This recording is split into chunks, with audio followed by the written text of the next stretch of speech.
You are about to enter the Shizjig universe, and you do so at your own risk. We offer you useful information, brilliantly couched in stupid and juvenile humor that will probably annoy you. But rest assured, for what it's worth, we're actually beginning to annoy ourselves. And now it's time for the Wolfman Candle. You are tuned into the Brain Software Podcast, coming at you from Toronto, Canada. This is episode 179. I'm Chris Thompson, but you can call me Fritz. And today, Mike, Jeff, Mandel, and I will be talking about how to do surgery on yourself. No, not real brain surgery, but metaphorically at least. This is ego state transformation today, so stay tuned.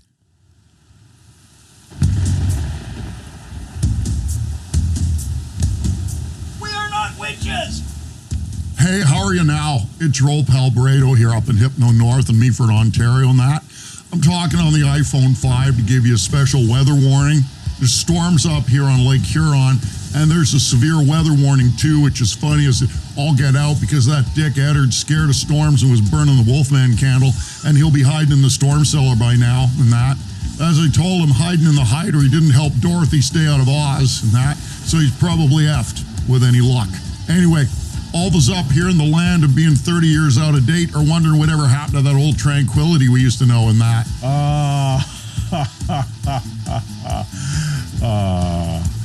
These are days of victory.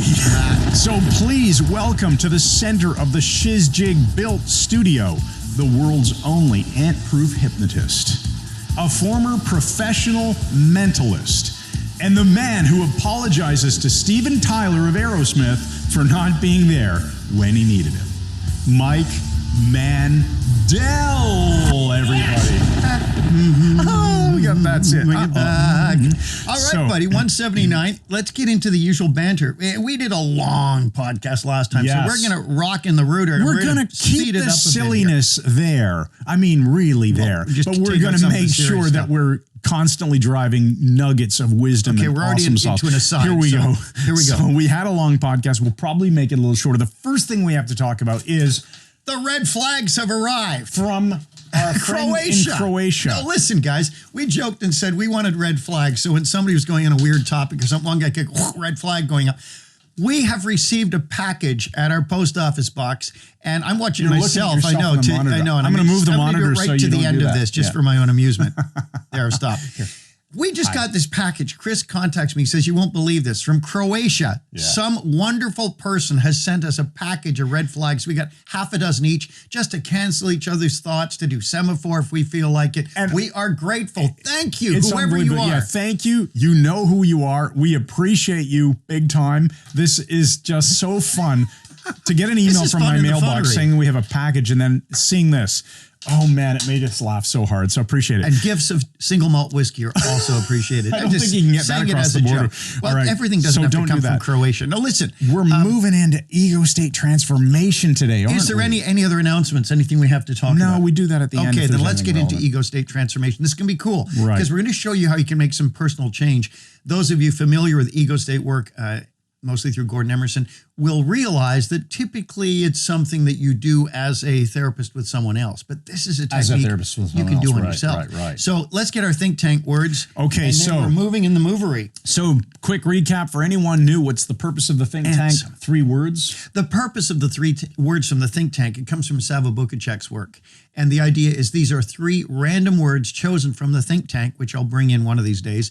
And these 3 words are to trigger the brain in random areas that we would not typically have thought of. So Chris and I take the practice of now applying them to the podcast material. Or at least doing our best to apply them. Sometimes we only pretend, but sometimes it works out well. So first one is, cartilage. Cartilage. So it's got some structure to it, but it's also...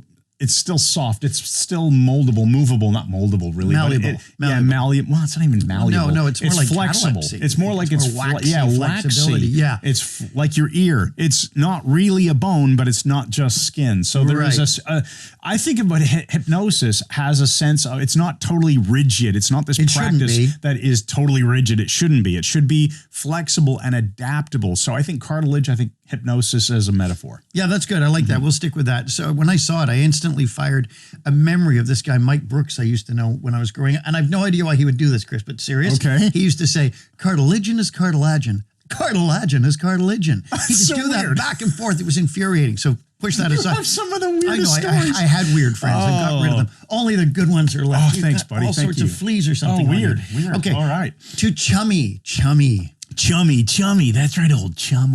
That's kind of an odd one for me. I think of rapport. Chummy, Rapport. I think rapport.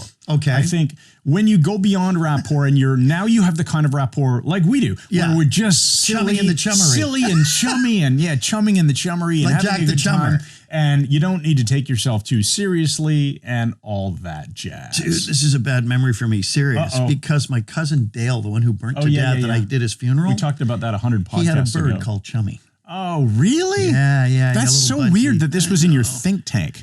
No, Chummy the dead bird. It's already brought in cartilagin's cartilagen. Now we got Chummy the bird. Hi, welcome to the Which Brain kick in the Software guts Podcast. is the third one This gonna is give all me, about Chris? dead birds and cartilage. Yeah. The bird might still be alive. Playwright. Okay, playwright. Playwright. So somebody who's writing a play. We're talking Okay, about this is a kick in the guts to me too. because you wrote a play. I know. I was writing a play in hypnotic language, and it was very, very interesting. The man who had agreed as the impresario to put this on in Toronto and was all over it. Is he a bastard? No, he's Okay, a good, really no. good guy, but there Well, were that makes it all right. certain accusations about him, and he has lost his position. Oh, I remember that But story. we won't go there. We won't go there. So but every one of these words has bagged me in some way. and you randomly select. Were these from the actual Absolutely think tank, out of or were these the real online actual version? Think tank. Nope. That I remember you brought it in a few episodes ago when we never started had it doing here. these as I've a never video. had it here. You did. It's never you been here. brought it here because it spins and it's got Mandel all these effect. tiny little If papers. you look, I bet you can't find it. Oh, it'll be okay. Somebody in the comments point out how Mike is wrong because it brings me joy when a someone beautiful else day in gets to this say, neighborhood. "Well, you're wrong." It was definitely on the podcast since we converted to video podcast. Anyway, All right, so continue. All right. What are ego states? We're going to go through this thumbnail edition real fast because we've talked about this before. Ego states are subpersonalities. We are all committees of subpersonalities. At any given time, one of them becomes executive, meaning it's running the show. It is your personality at that moment. And when it's executive, it's literally connected to your prefrontal cortex, executive function. It is not imaginary. It's not a psychological construct. It is part of the physical structure of your brain. Do you Now remember why that's, they're created? Look, you talk in while I get some childhood, right? coffee. They're Why? formed in childhood. when? We're back to Chummy the bird, Chris. Why are they formed, Mike? Good question. Probably to compartmentalize things and to I'll give you solve that. problems. Full marks to Chris. No red flags going All up right, today. there we so go. That's great. Interesting. Yeah. You got to push the button first. That's the bell. Ring the bell. They're Push useful. the button. Like you're getting it ready to hit the Oh, damn yeah, thing. dang, there This we is go. we're at work right now. We just Yeah, want we you to are, know we that. are, absolutely. Anyway, yes, they're created to fulfill different roles and purposes. We all have ego states for different purposes. You use about the same 5 to 15 every day. In NLP, people typically call these parts. Yeah, or Parts, subpersonalities or whatever. Gordon Emerson now calls them resource states because Yeah. they're not a bad thing. It's who you are. And if you point at yourself, you're pointing at an ego state. Now, Yeah. the interesting thing is they mostly know about each other. If you're a normal, sane human. Oh, did I just say that? Cricket sounds? No. They mostly know about each other. He says, scratching his itchy elbow. Realize if you have traumatized ego states, they say invaded by fear, anger, sadness, trauma, they may not have strong connections to other ego states. Now realize, Chris, I was thinking about this. The connections are what?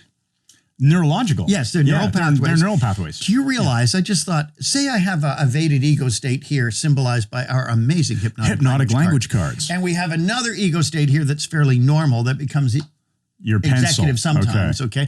And then we have a red flag here, which is my daily ego state. I know the model is becoming somewhat complex. This is getting weird. But we'll celebrate it with a ring. Now listen, I'm thinking this vaded one may not become executive directly. Okay. It may only become executive. The if vaded this one meaning is damage executive invaded. first. Okay. So meaning the neural Like there has to be a pathway that yes, fires. there may be a pathway from this only to this one. Oh, isn't that I'm just thinking interesting? That may could be the make a lot of case. sense, I suppose. Couldn't it? Yeah, there's got to be a sequential process that is followed, perhaps. This is only a theory. So the idea is as we become integrated, more integrated, at least hopefully we may change the pathways and disrupt the pathway that used to cause like this. Jack the Pathway Disruptor. Yes. There you go. So that's it. Now, here's the thing. I'm looking at my notes here. I want to tell you, I had a weird ego state for a while. We all have weird ones, not just me. Okay, so nothing wrong with me.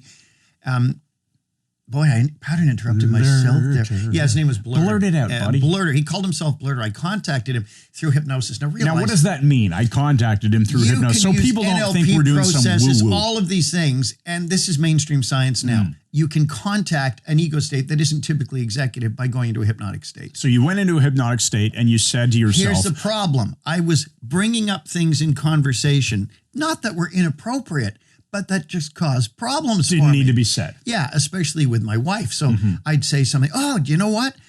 Chris was saying that he got the report and business is almost as good as, I'm making this up, almost as good as last month.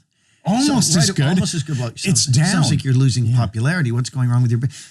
all of a sudden I'm into a ridiculous discussion because I've opened this door without thinking of the consequences. Okay, so sort of like saying, hey, you got fluff on your shirt here. Right. Unnecessary. Like Jack the Fluff Shirter. There we go. Now listen, so I kept doing this and thinking, why did I bring that up? And then I contacted the ego state. I went into a trance and said, I want to speak to the ego state that is constantly blurting things out. Well, it appeared in my mind and it said its name is Blurter, which is often the case. It will choose its nature. And here's what it looked like to me. Kind of a rednecky guy with a huge jaw and a huge mouth, unshaven, narrow at the top of his head, and tiny, tiny ears like peanuts. Now think of what that means. Big mouth, just blurts things out. Little ears, doesn't listen. That's why all the times I said, I've got to stop doing that. Never got in. Yeah. And tiny brain pan, doesn't think. So I communicate with them. Remember, ego states want a job to do. To make sure this is really clear for people. So you went into trance. Yes. And we have episodes on self-hypnosis. We have a course on easy self-hypnosis. If you want it, go check out our website product page. But you go into trance, really simple to do. Yeah. And you simply invite your unconscious to bring forth this ego state. Well, you don't invite your unconscious. You just ask the ego state to come I'd like to speak. That's what I mean. It's an invitation. All right. And your unconscious is doing the job. And it's... I mean, it's very similar to if you went into a trance and said, I'd like to experience a memory that I haven't thought of for a long time. And grade 3, that time when, the kid did a slingshot and disenfranchised me. The kid slingshotted an eraser at the teacher and all the kids laughed and it was so funny. Things will come to your unconscious that you don't consciously create. you just did that through association. Because when I was in high school, remember those big erasers like this? Yeah. They were almost like a chunk of cheese in art class. Yes. I went up to Larry Kent, threw one at his head from about 3 feet away as hard as I could because someone had thrown one at me and I thought it was him. He didn't have a clue what I'm doing. So we're in art class. I just go over, he sees me walk over and throw an eraser and hit him in the head. It's like, okay. So we're going to come back to this later because I want to tell a story about John Phillips and his slingshot. But, but go back to, so the idea, I was simply looking to make the connection that this isn't some weird thing. No, this is mainstream science. Just as mainstream as going into a trance and wondering what hilarious memory will come to your conscious mind. So he's wondering what his unconscious will say. This is this state, ego state called, what are you called? And the name was Blurter. You're lighting up the circuitry. Yeah. So that state wakes up. And so now when I discussed with it, I said, what do you look like? They want it. Well, I described it. What do you look like? Yeah. And they want a task to do. Ego states want to function for you. They want to be happy. The key is give them a task they enjoy. You've got to check ecology. So I said, would you be willing to, I said, what is your purpose? Why do you blurt things out? He said, I just want to talk about interesting stuff. There you go. Okay. And I said, the problem is you're causing difficulties for me. And I'm not mad. I'm not angry. Not saying anything wrong with it. But are you willing to maybe experience a change in your appearance? He said, okay. So I shrunk his mouth down in my mind. This is the magic part here, right? It's the magic. This so is he's the not part blurting that Mike things invented. out. I said, how about making your ears larger so you can hear more? Yeah, I'd like that. So make the ears larger, just all in my mind. And then we're going to make your brain really smart. Let's make the top of your head, the brain pan larger. So he does. Now his face has gone through a rudimentary change. He's still unshaven. He still looks kind of dopey. But guess what happens? I stopped blurting things out as much. I noticed I'm only doing it about 30% of what I was doing. So I went back in and saw, and I told him, I said, you're doing a great job. Please learn from the experiences. And he started to look pretty good. I went back the third time a couple of weeks later. And what happened, Mike? Chris, he totally transformed. He looked like a young lawyer in an Armani suit, a big smile. He had a briefcase, a portable desk with a laptop. And when I tell him, okay, this isn't a good thing to blurt out in front of my wife, she's going to be upset with this, or it'll hurt her feelings or scare her. He'd nod. He'd be on his freaking laptop. So blurter. And he had a thing. It was in his temple. He's changing his own programming with the laptop. I know this sounds nuts. Ego state stuff does. But Blurter what? Blurter is Harvey freaking Specter, man. No, he's not. It's not Harvey Specter. Not that lawyer. Harvey From Specter, Suits on TV. Harvey Specter didn't carry a briefcase or anything. That's right. He always had empty hands. Yeah. So anyway, guess what? Blurter has now got a new name. He wants to be called Presenter. He presents things to me, or did. That are interesting. And I'd say, maybe not that. Or yeah, that's a good idea. That might be interesting, but not for this particular conversation. No, he doesn't do any. There's no presentation. He doesn't have to go through me now. He presents cleanly, and all the points are useful. So this is the crazy thing. I've taught this to people now. Ego state transformation by changing the appearance of an ego state. Like with mindscaping, when we change the metaphor, guess what? Your life changes, not in some kind of way, but because you're switching your reticular activating system and so on. And by changing the appearance of the ego state, you're changing its very nature. Thanks, everybody, for listening. I'm scary. I think we're almost done. But we've actually been hammering through the notes here so quickly. This is awesome. I'm really glad that we're giving the value. Now, let's make sure we talk about how can people do this. Let's teach the method. So if you're a therapist and you're adroit with hypnosis, first use of adroit, red flag, may not be understood. Second use, adroit. Now you know what it means because you've looked it up. Here, 2 red flags. Yep, here we go. I've got some too. Semaphore. Right. How do you feel about this? Great, thank you. Baby, it's a red flag day. You know what it needs? The Russian national anthem. It's perfect. So here's how you do it. Put yourself in a trance. Put a chair opposite you. We're using the Fritz Perls method. Fritz Perls method of Gestalt therapy, which Gil Boyne did hugely with hypnosis. You are dissociating the ego state so that you can talk to it directly. And the key is put some space between you and the other chair, maybe 3 feet. And if you don't know how to put yourself in a trance for any reason, and this is your first experience, simply here comes sales pitch. Close your eyes. Ask yourself to imagine what it would feel like to be in a trance and just pretend you were in one. It'll work just as well. Erickson used to tell people, Erickson used to say to people, just sit in that chair. I want you to go into a trance. That's it. He wouldn't tell them how or anything. They just do it. They would. And if you need a couple of other quick tips, you can open your eyes, breathe in, exhale slow, close your eyes. Do that like 3 or 4 times. Every time exhaling slower than before, relaxing all your muscles. And go right into trance. And then on the 3rd or 4th cycle of that, keep your eyes closed. Imagine that you're in a trance and do what Mike's about to explain. Right. Now realize you do this. We're not responsible for the results. We're not telling you to do this. We're telling you how to do it. But if you do it or not, that's entirely up to you. But if they're great results, do feel free to send money. And if they're not, don't tell us because we have nothing to do with the results. Anyway, so put it opposite. You get the name of it and ask it to present itself so you can see what it looks like. So you're imagining this other chair, this Fritz Perls other you have a real chair. You can even have one, or you can imagine you do have a real one. You want to have one. That would be cool. Do it. You have one. Use another chair. Use a chair. So sit in one chair, you sit opposite another chair. Now, one of our students online, Clubhouse last week, said it can appear, working with children, he's done this, and it can appear as an animal. Yes, that was mentioned. That was a very cool point. Why not? A fantasy animal. It's how your brain presents it. So you're asking your brain to present this ego state that represents this problem that you'd like to transform in some way. Ideally, get its name first. That'll be easy. Once you got the name, then use the name to have it appear to you. So I would say, okay, Blurter, now appear in that chair so we can have a nice conversation. And within seconds, I start to imagine what he looks like. And people are probably wondering, well, that chair that's actually there, are your eyes closed? Are you opening your eyes to imagine this now? Or doesn't matter. Doesn't matter. That's the point. Doesn't matter. You can, if you're comfortable, open your eyes, actually look at the chair, actually imagine that it's there. Or you can simply imagine that you're doing it with your eyes closed. Just imagine it. And it works. In the imaginary. That's now realize too, here's the key points. Ecology and preframe. Before you change anything, you must get the permission of the ego state, because without permission and without the ego state believing that it's going to be a fun and enjoyable thing, it won't do it. Oh, it's like a yes set on yourself.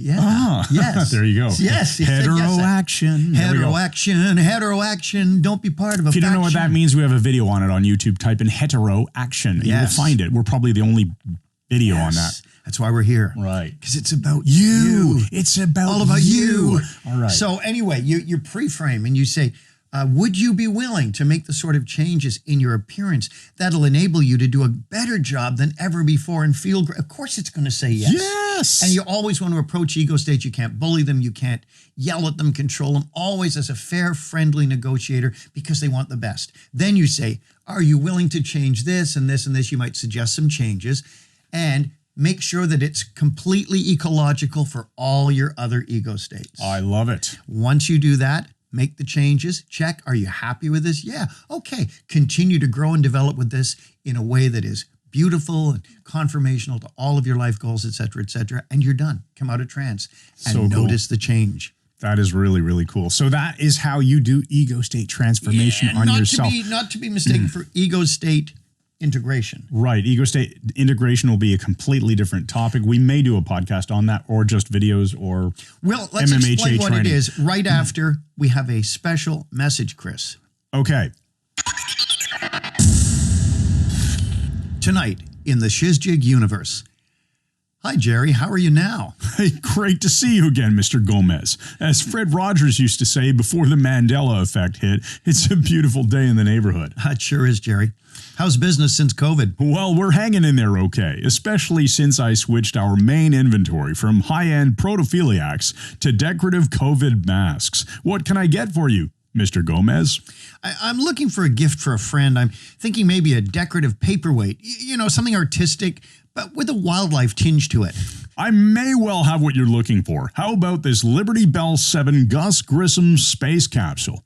It's waterproof and has actual explosive bolts. There's an optional helicopter add-on to rescue the astronaut when the capsule starts to sink. Well, it's nice, but I'm thinking of something more natural. You mean like green plants?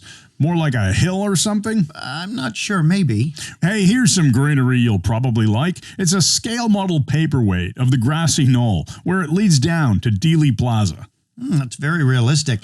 The pedestrians who've dropped to the ground at the sound of gunfire is a nice detail. Not quite your cup of tea, Mr. Gomez. Well, not my cup of Tim Hortons coffee, that's for sure.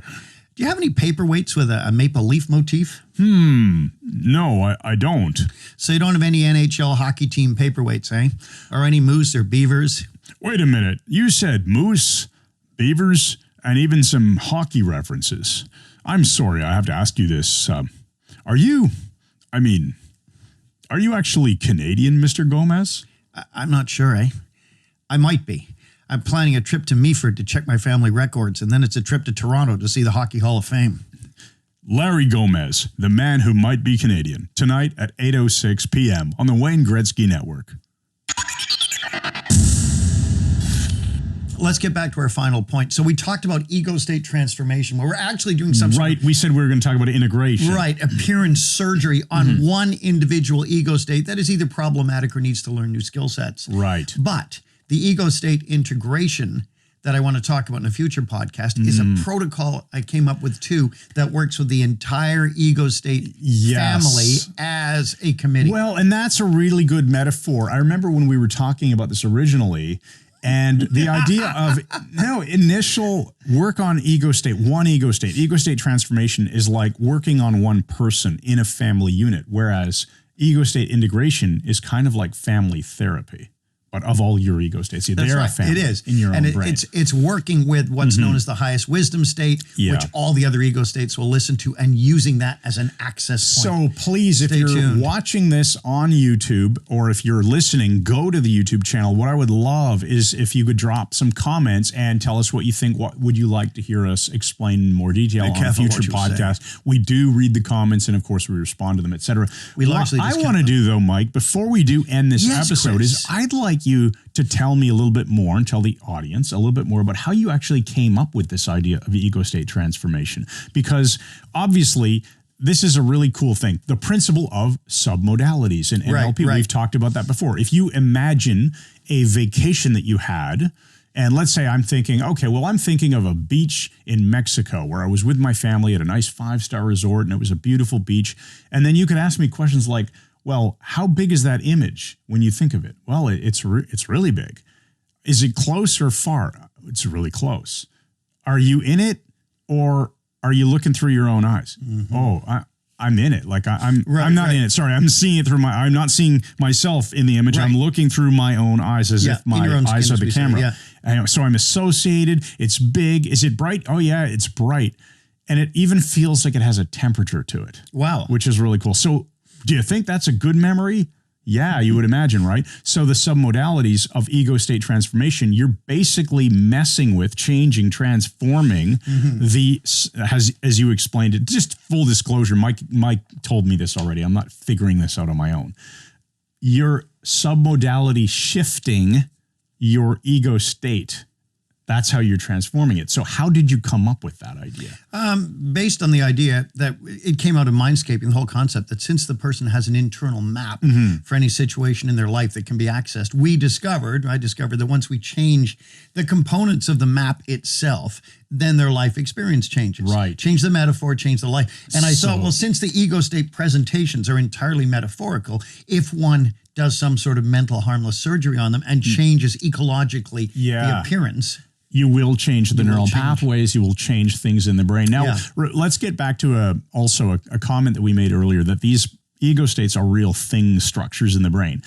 They are, but they're also not so real that you can cut them out. Like you can't go and do surgery and remove an ego state. They are extremely complex neural pathways. Yes. Is the best way to describe them. You can't just get rid of them. Yeah. You can't throw them out. So in a sense, it's still a model, but it's based in reality. There's something going on in the brain that makes it very real. Which is a perfect jumping off point, Chris, for the empowering question. All right. So this is awesome. This has been a tighter episode. It has. Yeah. I'd like you to, Chris, I'm thinking now. Are we doing a Raymond Reddington? No, we're not yet. Okay. But I'd like you to come up with an empowering question off the top of your head flawlessly. Off the top of my head. Based on this. And all right, I'm not even going to look at the iPad. Watch, I'll be ready to red flag you. Close it so nobody... Close it in the closer. He could be looking at mine. Yeah, no, I'm not looking. You didn't write one, did you? All right. Got it right here, like Jack the Here. Got her.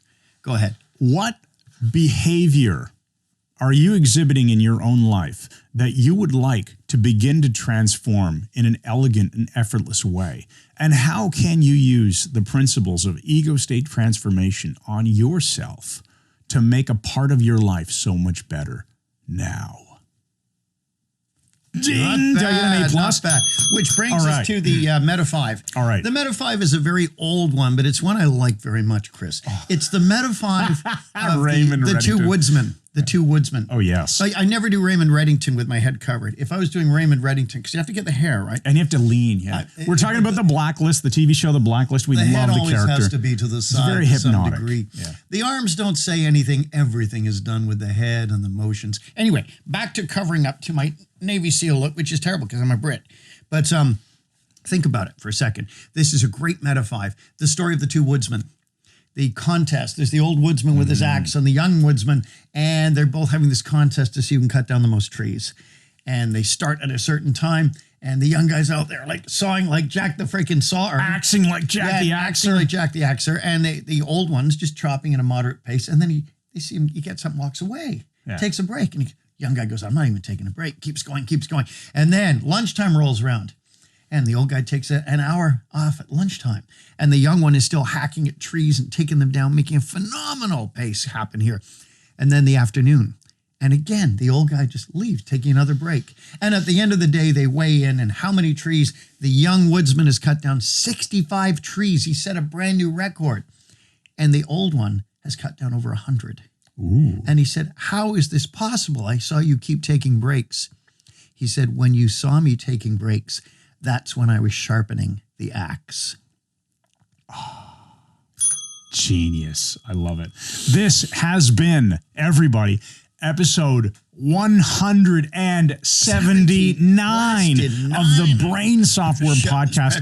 It's cool because we've actually gotten back into doing some serious discussion on hypnosis, not too much joking around, but enough joking around because we have the red flags and we have the bell and we have the... Yeah, and we have Colonel Bastards is open again today because here in Ontario, we're about to wrap up this episode and we've been in lockdown forever, it seems, but patios are now legally allowed to causing any open. mental illness. So we're going to go and have an actual lunch outside, We're going to lunch which off. is going to be fantastic. We're going to lunch in the lunchery. So thank you to all of you. Thank you for being listening. here for us. Couple of things I'll mention. So if you do enjoy hypnosis content like this and you want to learn more, we have the Mike Mandel Hypnosis Academy. We've been building it since 2013. It is freaking awesome. It is the gold standard of online training, and it starts with a free trial. Just go to our website. You'll find it on the homepage. And join now because it's fantastic. See you in the next episode. Thanks again. And good night.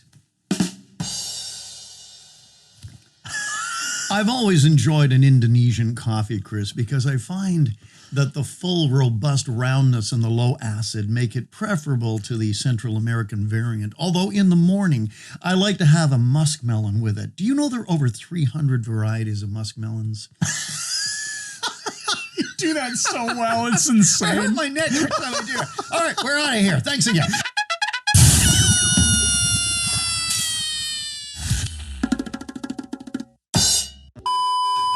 These are days of victory. Matt. So please welcome to the center of the city.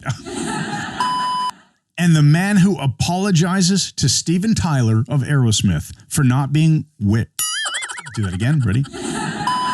I'm looking for a gift for a friend. I'm thinking maybe a decorative paperweight. You know, something artistic, but with a wildlife tinge to it. I may well. Sorry, Ross.